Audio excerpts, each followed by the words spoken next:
I'm Kent Molgat with Kelowna Now at London Drugs with Marilyn Byfield, a liver recipient. Recipient, yes. A donor gave you a New liver liver, so yeah. that you could live. Exactly. I'd be dead if I didn't get it.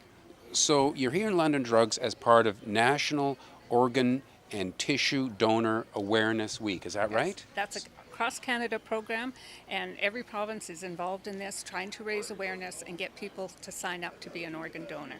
So as people come into London Drugs, you're telling them about. We ask them if they're registered to be an organ donor, and if not, why, basically.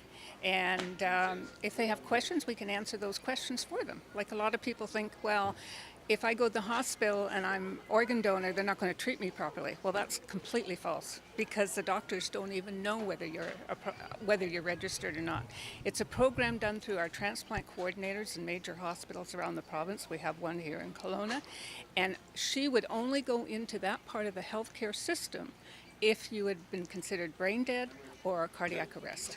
And nobody goes in there until she would go in, and she's the only one that has access to it. Right. The other thing that comes up is, I know myself, years ago, something to do with my driver's license, I said yes to Yes. organ donation, but that's expired now. That's an old program that was in effect many, many years ago. It was the Start of BC Transplants program.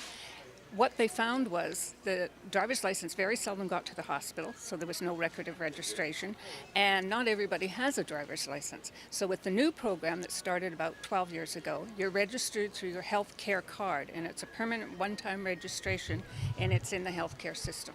So if someone thinks I should be an organ donor, what do they do? Go to bctransplant.bc.ca. They can go online there and they can register right there. They can also verify if they have been registered before. A lot of people forget that they've already registered. They can come into London Drugs on the third Thursday once a month. We're here with a table to answer questions and to sign people up. And during this week, there's a lot of programs going on across the province. There's a 48 and 48 where we're trying to sign up 4,800 people in 48 hours. And we're also going to be at the Kelowna Yacht Club Boat Show this weekend as well. So we go out to various events and Yeah.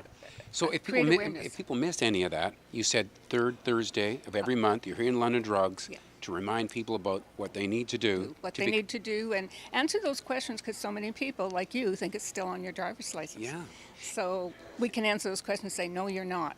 ICBC have a program when you renew your driver's license, they're going to ask you if you want it. But that's only been in effect 2 years. So unless you're within the 5-year cycle of driver's license renewal, you may Right. not have been asked by them. And the other thing that's neat about it is they can meet someone like you who's alive today because We all our volunteers here have had an organ transplant, whether it's liver, heart, kidney, whatever. We're all recipients. We're all glad to come out and tell people how important it is because I wouldn't have been here if somebody hadn't donated my liver. fantastic.